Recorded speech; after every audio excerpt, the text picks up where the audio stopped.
Hello and welcome to the month of September. I had a moment. I was like, what month is it? The months, they're passing so quickly. I don't know. Okay, I read Redshift by Garner, and I do not know what to say about this book. Okay. It's weird. Alright, I found it in the sci-fi fantasy section at my library, and I was interested because it's got this, I don't know, very red cover. I don't know if you can tell because of the way it's reflecting things, but there's actually sort of the shadow of a man or person standing here. Super creepy once you notice it. But anyway, this book is so weird. It's so weird. It's like got 3 timelines that it jumps between, and they're all set in the same part of England, and they have to do with a sort of a hill called Mocop, which I think is real. It is real. And the head of a stone axe, and I don't even, it's so strange. It's like, okay, so the 3 timelines. One of them, I'm like reading this from the back. 2nd century Britain, okay, is about a group of guys who have deserted from the 9th Legion. And it's like, it's weird. It's like, their leader is like, oh, we have to pretend to be members of this local group, of like this local tribe of people. And the local tribes are called the Cats and the Mothers. I don't understand this. And then they massacre a village, and then they and one of the guys, Macy, has this weird ability to go berserk, and he feels like almost like he's being possessed by something when he does it, but that's not quite how he puts it, but I think that seems to be the sentiment. And he has the stone axe head, which may have some magical property, unclear. And he's not in charge, he's just kind of a mess.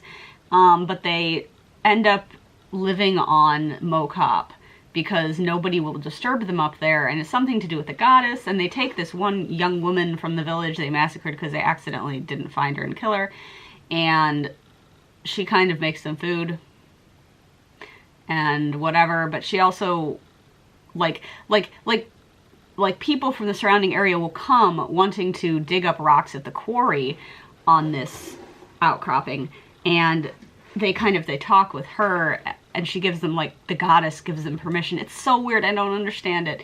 And then 15 centuries later, during the English Civil War, how many civil wars have they had? But anyway, so that one is set in a very nearby village, right by Mocop, called Barthamley. And they're about to be imminently attacked by whatever the other side is on the Civil War. And they're going to come and attack their village, and they're all everybody's kind of holed up in the church. And it's mostly focused on these people. The back makes it sound like it's focused on Thomas Rowley, but it isn't really. It's more about John Fowler and Marjorie, who is Rowley's wife. But Thomas Rowley has sort of a similar affliction to Macy, except that he doesn't go berserk and kill people. He just kind of is out of it and strange, and almost has visions. It's weird, but also never explained. And then in the present day, which would be the 70s, I guess, you've got this Tom, a precocious, love-struck, mentally unstable teenager. All right, and his girlfriend Jan has just moved to London, and she's doing nursing school there, and so they come up with a thing where every once in a while they'll both meet at a town called Crewe, which I guess is right by Mocop, because they decide to climb the mountain, and there's part of a castle up there. They call it a folly because it's like a tower, but there's not enough room to put a castle on top of this thing, so there's no point to have built that. And they hang around up there. And oh, and I forgot the axe head. Marjorie has the axe head in the Civil War, and then Tom and Jan find the axe head in the, in this building. I think it was the building on Mocop where they found it, and it was embedded in the chimney, and they were able to get it out. God. Yeah, so that all is a thing that is happening, but like, can I describe the purpose? I feel like there was something going on in this book, but it was like slightly beyond me, like just out of my reach. I was just like, I don't know. And it's interesting as well, the last scene is everything comes together, and this book is hard to understand. I'm just gonna say it, because like, for one thing, it's largely dialogue. The dialogue is sort of strange and truncated, and the descriptions of what is happening, there's less of that. And he'll write a section that's like entirely in one of the time periods. Okay, sure, got that. I can tell the difference between the time periods.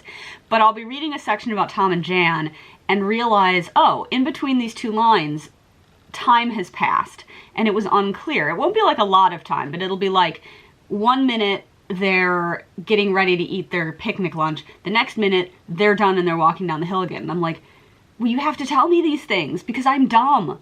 So yeah, that was difficult, and sometimes it's unclear what is going on. Like, there's this one section with Tom and Jan where, like, I think they had sex in the castle, but like, this is unclear. It is never made clearer.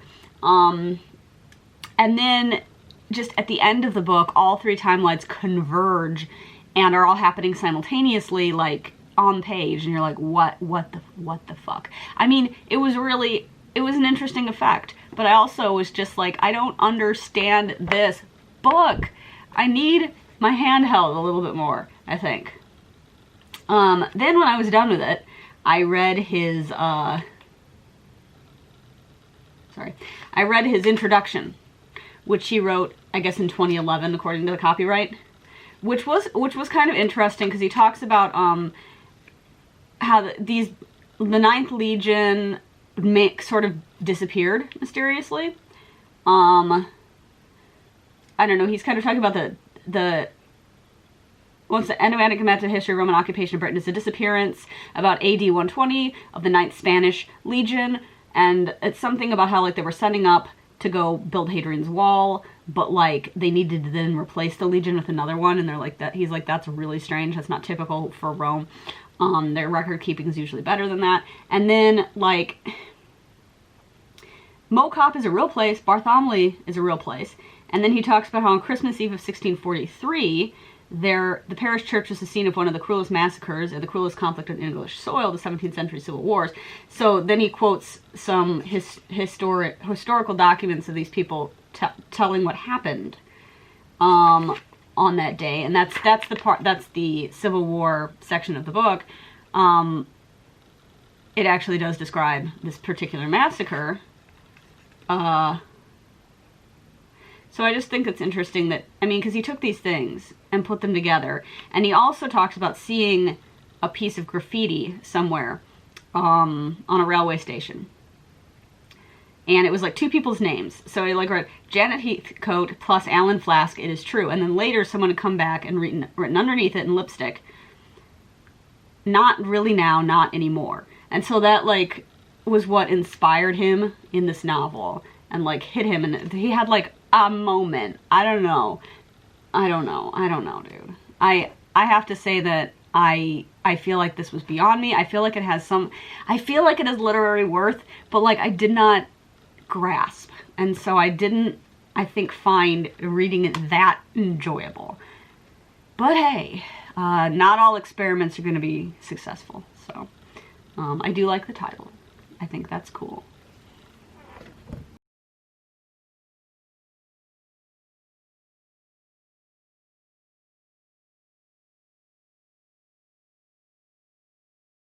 Alright, I finished The Lady's Guide to Petticoats and Piracy by Mackenzi Lee. This is the sequel to The Gentleman's Guide to Vice and Virtue. The Gentleman's Guide to Vice and Virtue, which I read last year and like adored. Mainly because that book just happened to hit me in a lot of places where I'm just like, you know what, if I'm gonna read a book like this, these are the ways to get me obsessed. This one doesn't really do that, but I did like it a lot. This one's about Felicity, who's the younger sister of the main character of The Gentleman's Guide. and I really like Felicity.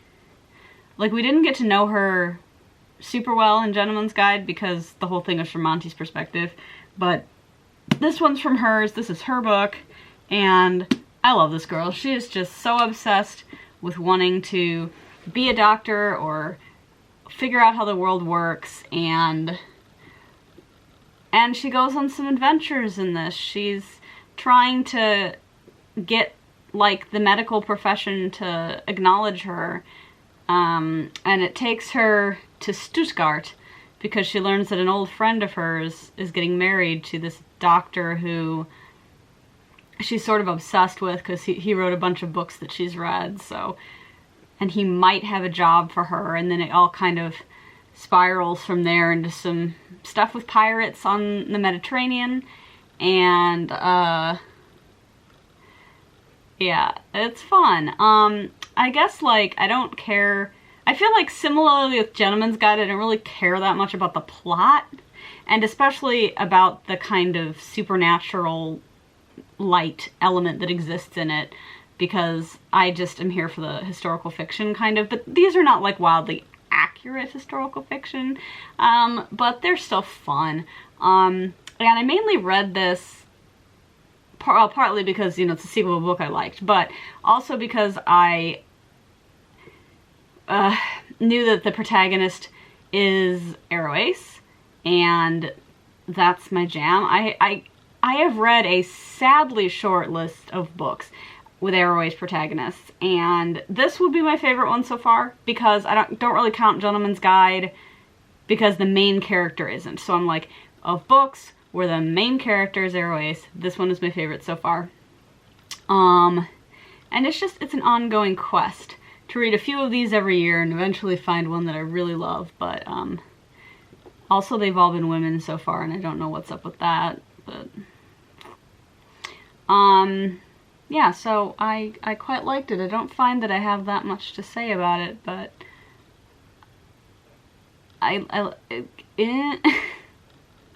it was good. It was a fast read. I mean, young adult lit just flies by.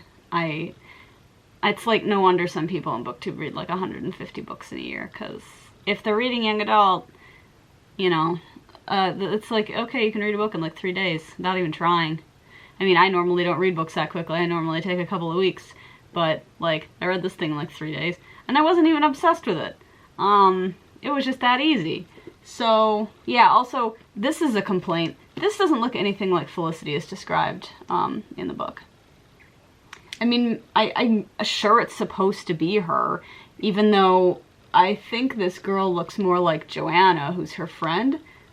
But Felicity is supposed to have red hair. So this can't be Felicity, but it should be because it's her book, so I don't know what's up with that. Yeah.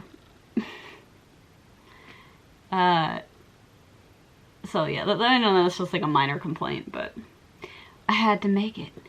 Also, Monty and Percy are in this book in a couple of different sections, and they are delightful, as always. So if you really did like Gentleman's Guide and you want to see those two again, they are in here a bit.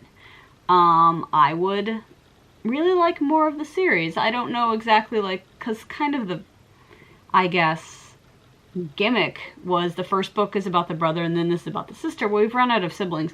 I guess you could do one from the perspective of Percy. Actually, I'd love to read that. Percy is awesome.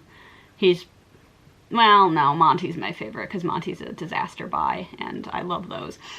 But Percy is also wonderful, and I would love to read a book from his perspective, so, like, maybe. But, yeah, I think that's enough. I think we're good. This was a good book.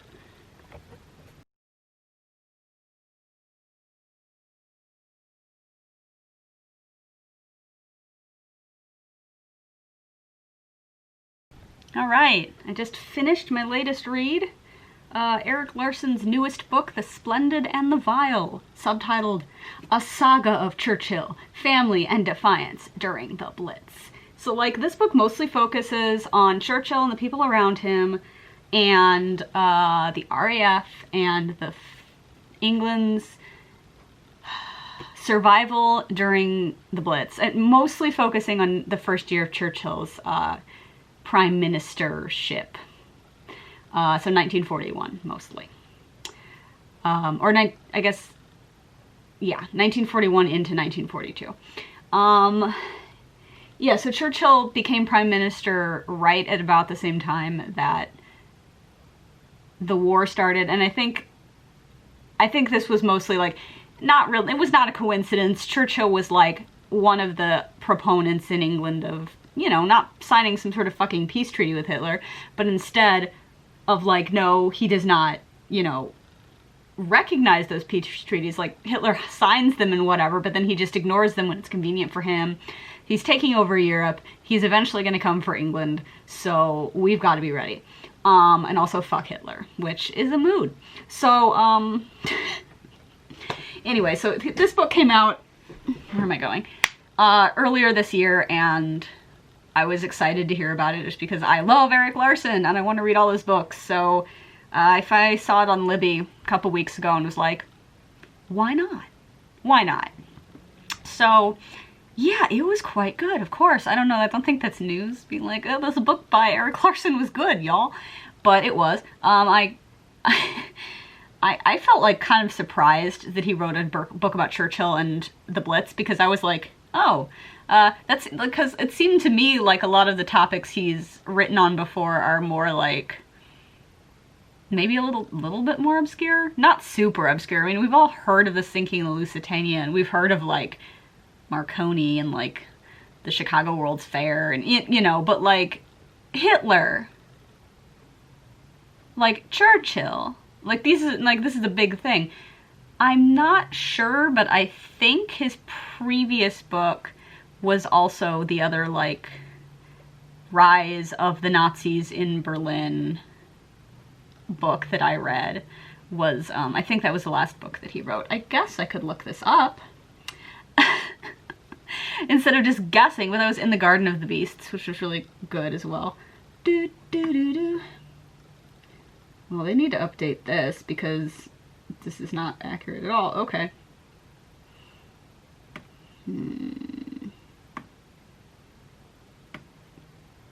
What is happening? Why can't I just see a list of his books without this being difficult?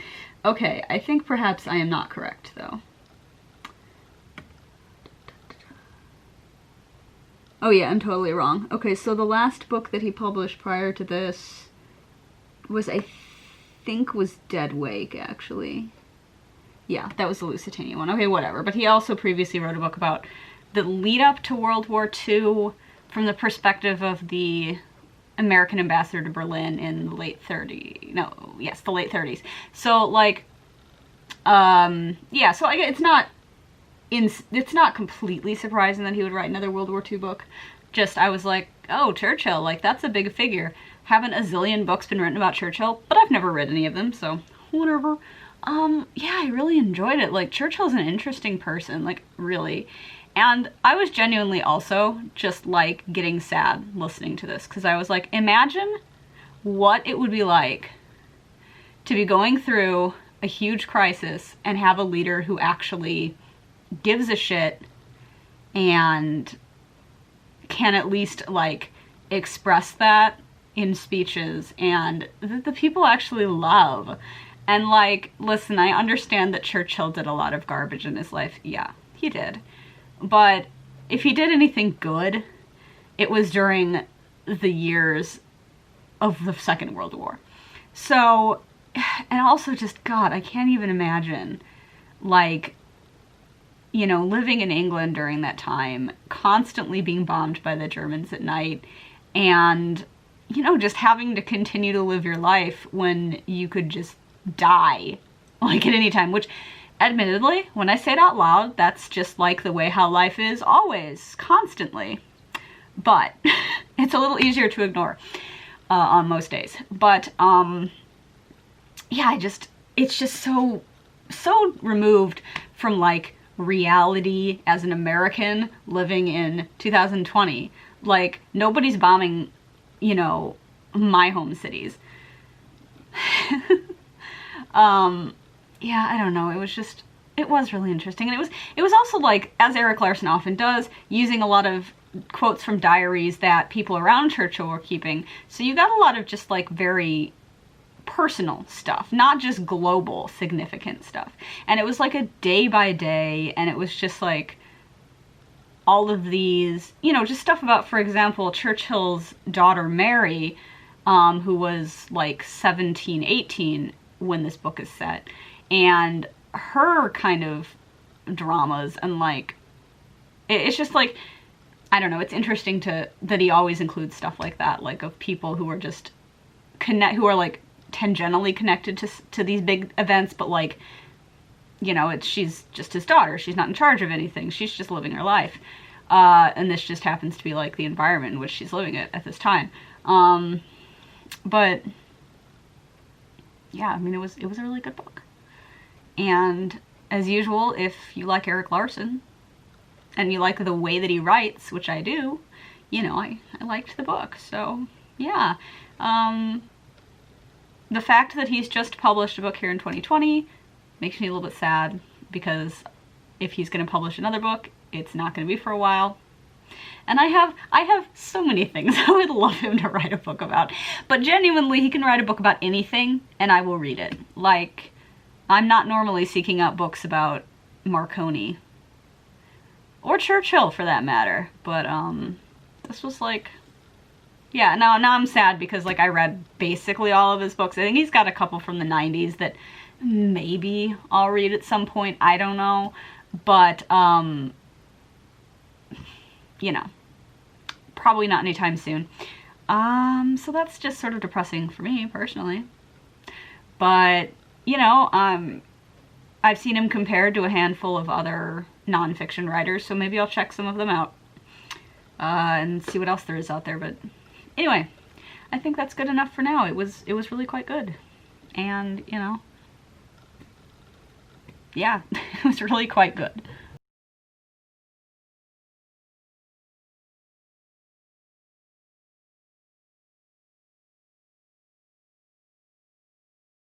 Alright, it's time to talk about Hullmetal Girls by Emily Skrutskie. I don't want to talk about this book. It is, because I've been thinking, as I've been reading it, what the hell am I going to say about this book? Because okay. In the end, I didn't really like it that much.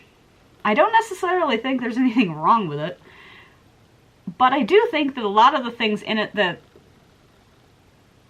make the core of it are kind of like, I've seen them done better elsewhere. I mean, it has interesting stuff. It does. But I just was not very pulled in by it. And I ultimately took, like, way longer to read a book this short than I should have, because I just didn't want to read it.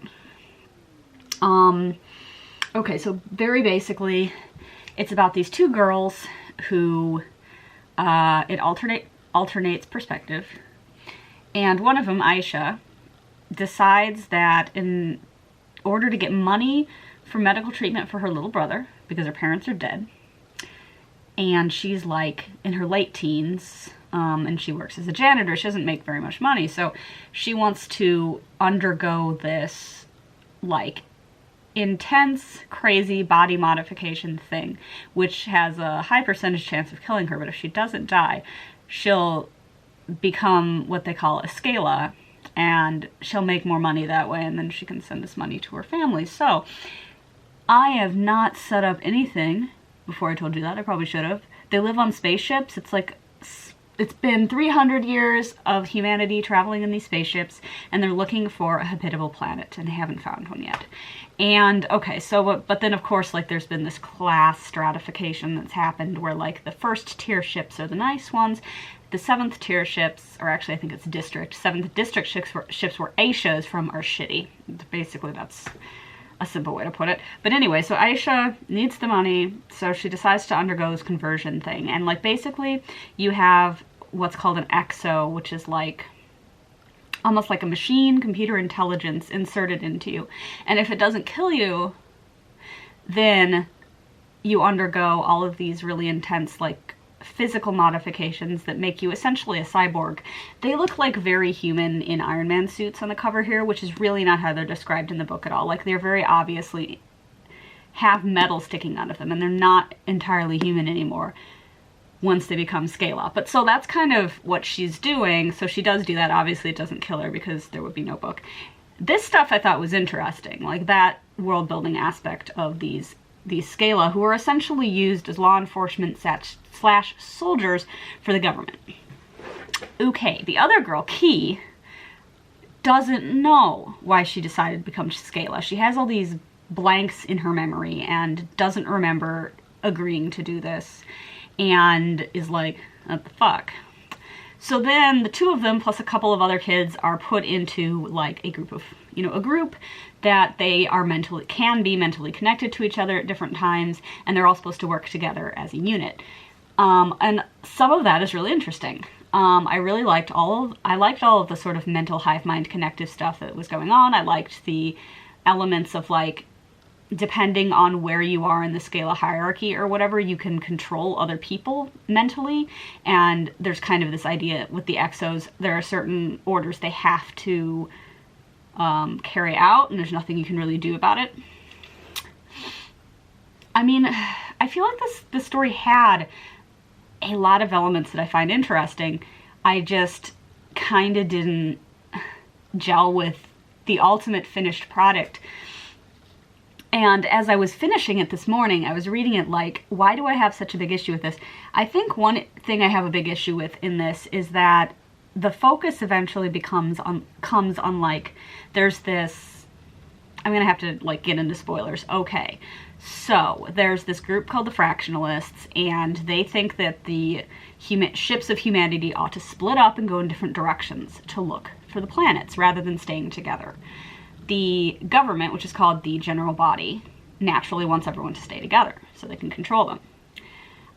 Aisha finds out that her aunt, who she has entrusted her younger siblings to, is a member of the Fractionalists. And I thought some of this started out kind of interesting because Aisha's motivation is very like, I just only really care about my siblings and nothing else. And also, it makes sense that the characters have been raised to kind of think that the governing body cannot, or the general body can't really do any wrong, that all of this is kind of acceptable, that they wouldn't lie about stuff. So that starts out interesting, but then I felt like there was just too much focus on like, the Fractionalists end up committing like a horrible atrocity.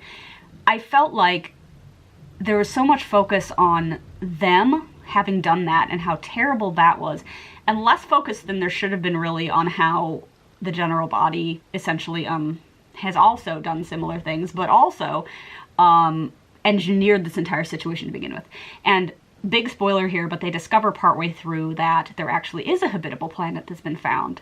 It's just that the information has been suppressed. So nobody actually knows. It's been misclassified deliberately, the planet.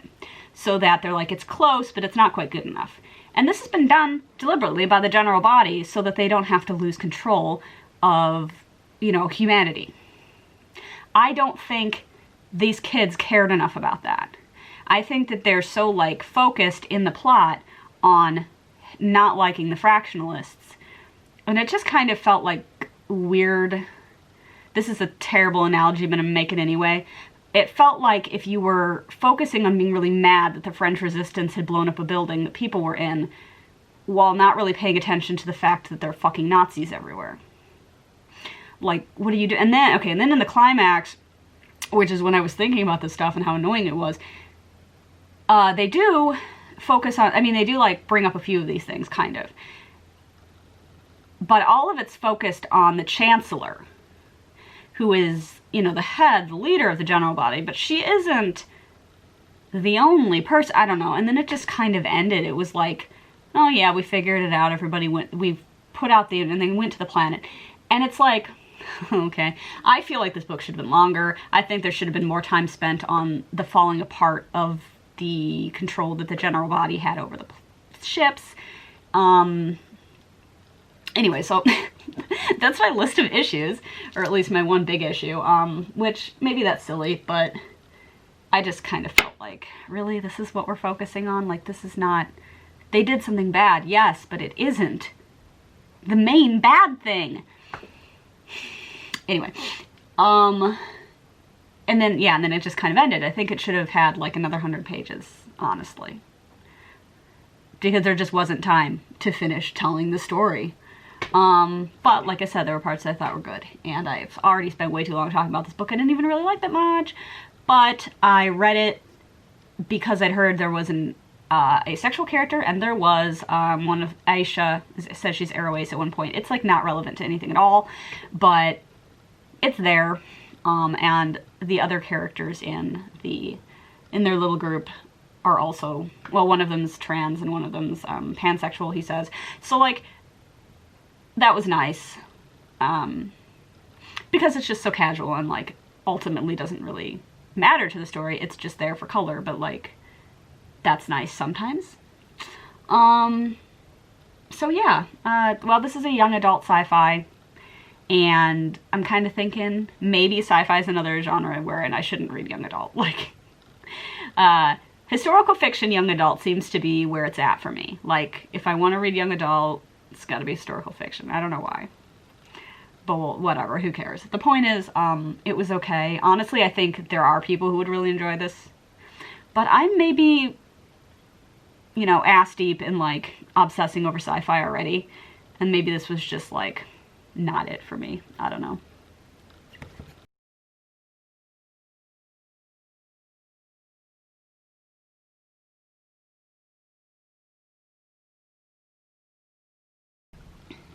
Ancillary Sword by Leckie. I loved this book. It is the sequel to Ancillary Justice, which I read probably like a couple months ago, I guess. And I thought it was fantastic. I mean, listen, I can see why Ancillary Justice is the one that gets talked about and is the one that won the Nebula, and this one, you know, didn't. But I still just absolutely loved this book. It continues to follow, you know, the same characters, and I just, like, I don't even know what to talk about because I just really enjoyed it. I mean, they're kind of,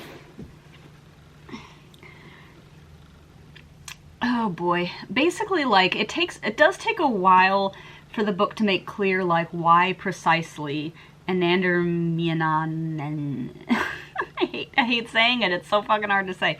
The Lord of the Raj sent Breck to the particular place that she is sent in this book, which is a station above a planet that makes tea. That's kind of what it's known for. It's certainly not the only planet where tea is grown, but it is one where tea is grown. And it takes a while to become clear why this is the place, because nothing going on there seems particularly connected to, like, the broader, wider plot. And I also will say that it's a little bit like whoa, excuse me. That it feels a little bit like, really, this is just a trilogy? Like, how is, you know, this really big plot that was introduced in the first book going to be resolved in just 3 books, especially when this one doesn't, like, really focus that heavily on it. However, I can start to see where we might start kind of going after this book. Not regarding the main plot, but regarding, like, just generally the things that happened in here. And it's like, okay, so these are a couple of things that must happen in the next book to continue that on. But whatever. The point is that I still think it's fantastic. I love the world building. I cannot get enough of it. I was literally reading this thinking I would read 20 book series that was just like, Breck goes to a planet or a space station, discovers that some stuff is going on that's a bit hinky, and fixes things, and generally doesn't get thanked for it. We love to see it. My only complaint about this book is that Siv Arden is not in it a lot, because she's just like on, okay, so Breck is given a ship, but then spends most of the book either on the station or down well on the planet. So it was Siv Arden in charge of the ship, so Siv Arden's just on the ship. Off doing that, not really like interacting with the plot as much until kind of the ending. And, you know, she's my favorite, so. But I also just, like, adore Breck, so it's fine. It's fine. And a bunch of other interesting characters are introduced in this. And there's just a lot of stuff about, like, justice, about, like, the concept of the ancillaries, and, like, I just really love it. Okay.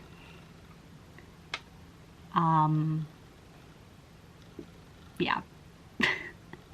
And I'm definitely going to finish the trilogy before the year's over. All right. It's time.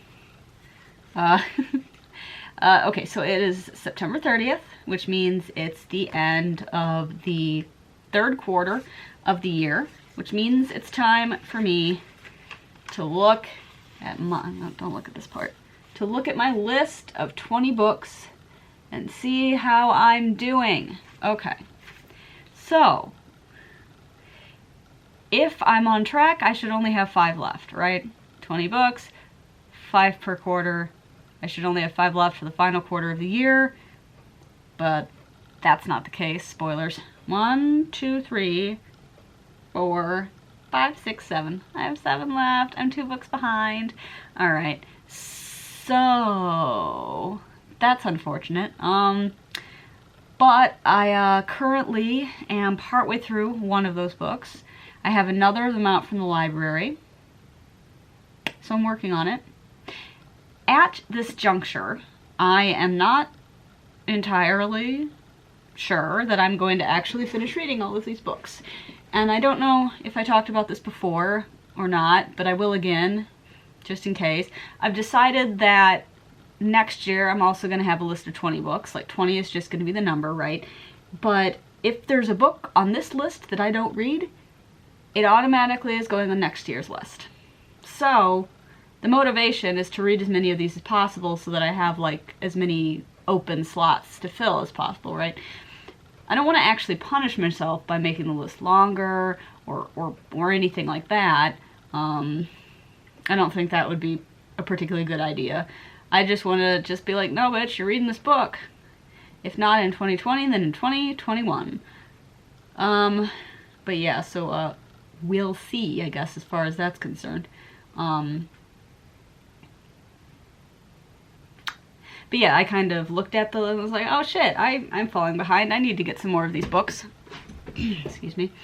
And yeah, so I've been trying. I mean, you just watched me talk about the books I finished in September, 2 of which were on this list. So like, you know, efforts are being made. But anyway, at the end of the year, I'll check in one final time, and I guess in my like 2020 year summary thing, I'll get into it probably at that point. And also at that point, I'll get into what the new list is for next year, but I'm not thinking about that until like mid-December. So, yeah, 7 books. I mean, I could do it. I just don't know if I'm going to, because I do want to read other things. So we'll see. But I'll do my best. We'll see.